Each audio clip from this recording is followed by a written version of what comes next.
పరవారి ఆశీస్సులు ఉండాలని మనస్ఫూర్తిగా కోరుకుంటూ రాష్ట్రాన్ని అన్ని విధాలా ముందుకు నడిపిస్తున్నటువంటి కూటమి ప్రభుత్వ అధినేత నారా చంద్రబాబు నాయుడు గారి మీద, యువనేత నారా లోకేష్ గారి మీద ఆ భగవంతుని ఆశీస్సులు ఉండాలని చెప్పి మనస్ఫూర్తిగా కోరుకుంటూ మరొకసారి అందరికీ మహాశివరాత్రి శుభాకాంక్షలు. అందరికీ నమస్కారం.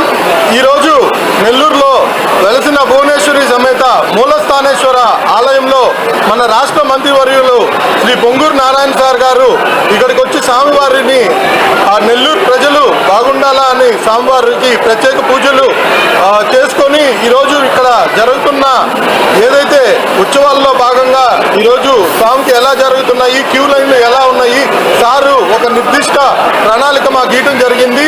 దానికి తగ్గట్టుగా మేము ఈరోజు దాదాపుగా ఇక్కడ 30,000 మంది భక్తులను ఎక్స్పెక్ట్ చేశాము.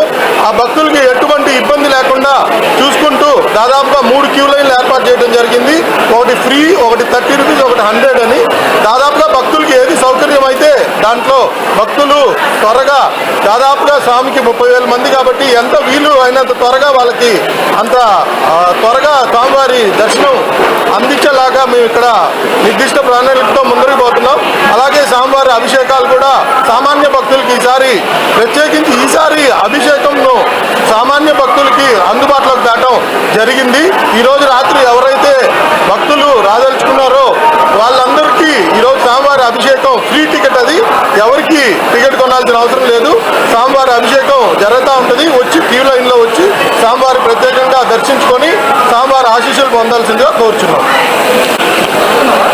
శివరాత్రి సందర్భంగా రాష్ట్ర ప్రజలందరికీ నా యొక్క శుభాకాంక్షలు.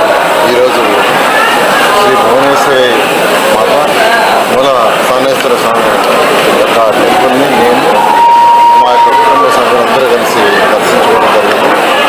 ఆ భగవంతుని ప్రతి ఒక్కరూ ఆయుర ఆరోగ్యాలతో ఉండాలని, సకల ఐశ్వర్యాలతో ఉండాలని ఆ భగవంతుని ప్రార్థించడం జరిగింది. ఈరోజు ఒక చక్కటి బడ్జెట్ నిన్న రాష్ట్రం బడ్జెట్ ప్రవేశపెట్టింది. గౌరవనీయ ముఖ్యమంత్రి గారు ఈ యొక్క రాష్ట్రాన్ని అన్ని విధాల ముందుకు తీసుకుపోతున్నారు. ఎవరైతే యువత ఉన్నారో ప్రతి యువతకి, ప్రతి కుటుంబంలో ఒకరు బిజినెస్ ఎంటర్ప్రెన్యూర్స్ కావాలని, ప్రతి ఒక్కరికి ఉద్యోగ అవకాశాలు కల్పించే విధంగా అనేక ఇండస్ట్రీస్ని రాష్ట్రానికి తీసుకురావడం జరిగింది. దాన్ని దృష్టిలో పెట్టుకుని